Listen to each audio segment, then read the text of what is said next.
intense. In the summer of '76, Thin Lizzy was touring the U.S. in support of Jailbreak. It should have been a triumphant time, but the luck of the Irish abandoned the band. And by June, high-flying Phil Lynott was laid low by a deadly virus.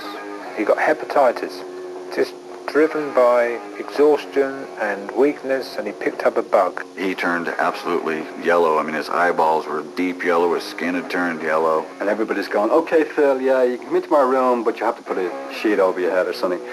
You know, he was ordered by medical advice to come off the road. The hepatitis nearly killed Phil, and the Thin Lizzy bandwagon came screeching to a halt. Completely ruined their success in America. Suddenly you're on a major promotion tour, and your singer comes down with hepatitis, and you cancel the tour, and that's it.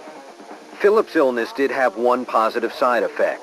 Drinking and drugs were strictly prohibited, and by the fall of '76, Phil had a clear head. Thin Lizzy had a new album, and another American tour was booked.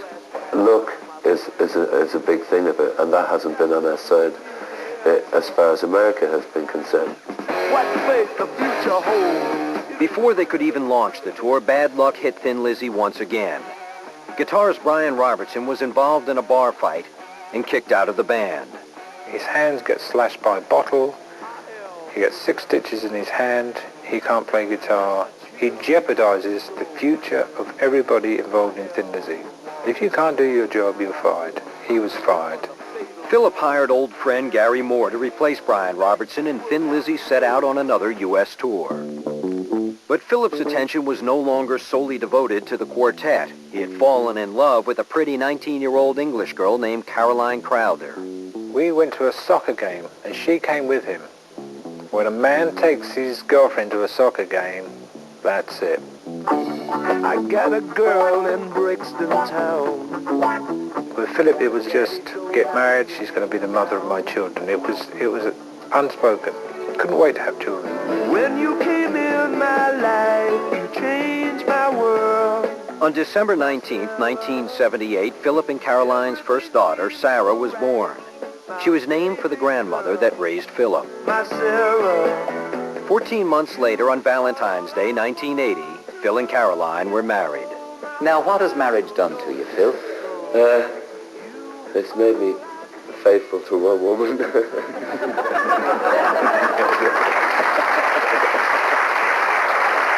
He was a guy that was hanging out in clubs and dancing the night away. You know, suddenly he had children. I remember we went on a holiday together, and we were on the beach, and he was playing with Sarah, and he adored her. You know, absolutely adored her. When you begin to smile, you change my style, my Sarah. It was such a novelty to him to sort of, I think, to write a song about anything other than, you know, sex, drugs, and rock and roll, really. It's okay when you're in the studio and there's no one there, and you can say, I love you, you know, but like when there's a couple of thousand people there, you know, I just don't feel like saying that in front of a lot of other people. I'd much prefer to say, I'll knock your head off, you know. He tried to be a wonderful father, but he was caught in this sort of macho world of what was expected of him as the sort of the rocker, and this thing of wanting to be a father. Becoming a father and having the kids and stuff, and the responsibility of the marriage has really brought... I honestly didn't think I had the emotions that I have in me till I got married and had the children. Soon, Phil and Caroline's second daughter, Kathleen, arrived. Phil was torn by contradictions. He wanted to be a family man, but as Thin Lizzy's front man, he felt the need to live up to his renegade reputation. He's just a boy that has lost his way. Love wasn't going to save him. His fate was sealed.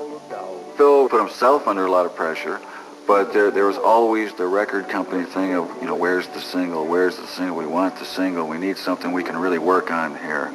It had been 3 years since they hit the charts with Jailbreak, and the pressure was on Phil to recapture their success. Philip suddenly became the center of a sort of a colossal operation where he was responsible for the livelihood of like a couple of hundred people virtually. The crew, his friends, his family, management, his company. And it just got like it was a huge burden.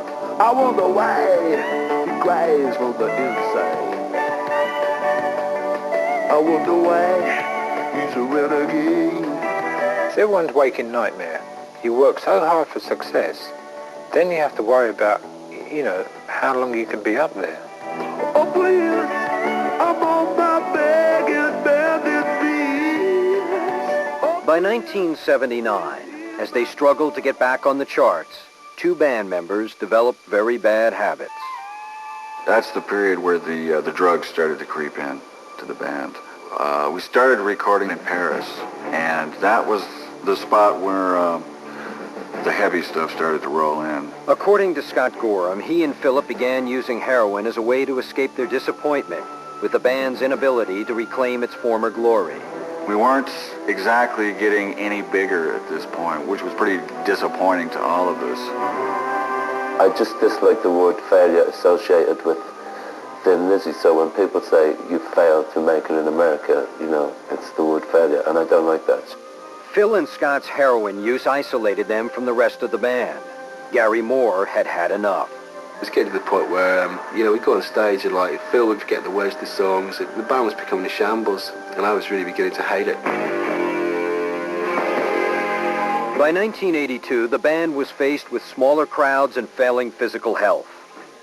Thin Lizzy was falling apart, record sales fell, and Philip and Scott plummeted deeper into their addiction. I took a line that leads you to the opium trail. It was decided the band should break up. The Chinese connection refines to heroin. The great Thin Lizzy goal, all of a sudden now it started to feel like it wasn't achievable any longer. And even if it was, I was starting to wonder if I even cared. For Phil Lynott, the disintegration of Thin Lizzy was the beginning of the end. Here's a guy, his role models were all dead rock stars. Hendrix, Elvis, Janis Joplin, Brian Jones. They were all dead. He knew that there was a great possibility that if you live a similar lifestyle and you model yourself on those icons, that quite possibly your end would be the same. Some people die of drugs, you know. Now, I wouldn't like to glorify drugs at all, but I wouldn't like to totally say, you know, people who take drugs should be taken out and shot and hung.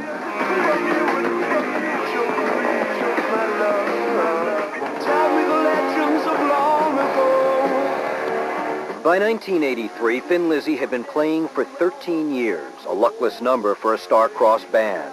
But when they announced a farewell tour, the shows became sellouts. With one foot in their rock and roll graves, Thin Lizzy hit the road. It was the rock and roll equivalent of an Irish wake. It seemed that our farewell tours just kept going forever. Because in the end, I don't think we actually really wanted to stop. It was their last hurrah, and on September 4th, 1983, the farewell tour and Thin Lizzy were over.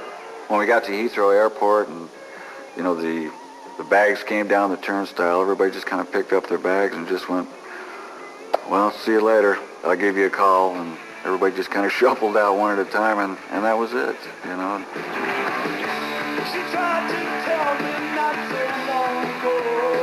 The band wasn't the only thing in Phil Lynott's life that had fallen apart.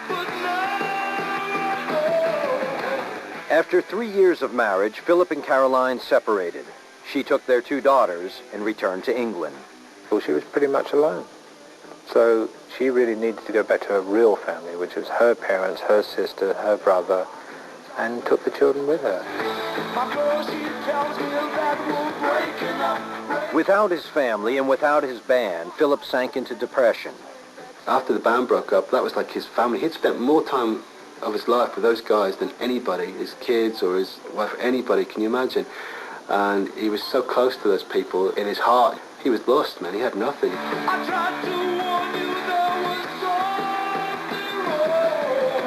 There was a darkness about him, you know, that I didn't like at all. It just got very druggy, very nasty. It was like some horrible hole in the ground he was stuck in. There's none of us could dig him out because he wouldn't let us, you know. The man finds himself alone for the first time in his life. He wanted to be a man apart at the end, you know, and he grew apart from everybody. This living on his own has turned his heart to stone. Jim Fitzpatrick rarely saw Philip during the last 2 years of his life. But occasionally, the two would meet on this stretch of sand near their homes. There's a funny thing about the sea, because you have sand and you have water and you have air, and if you say smoke a cigarette, you've got fire, you know, and you have all the elements there, you see. So I always get a strange feeling. I remember him when we were friends. He was, a very intellectual man who was very well educated, who was a very cultured man who pretended to be the opposite of all these, you know. And that's the great contradiction of Philip, you know.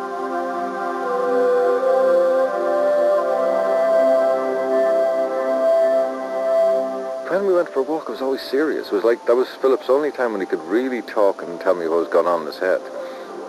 That was the very last conversation he had with me, where he just said, Jim, I'm running on empty, I'm gone, you know. And I was saying, Philip, for Christ's sake, you can't, you know. He just said he was gone. He was burned out, you know.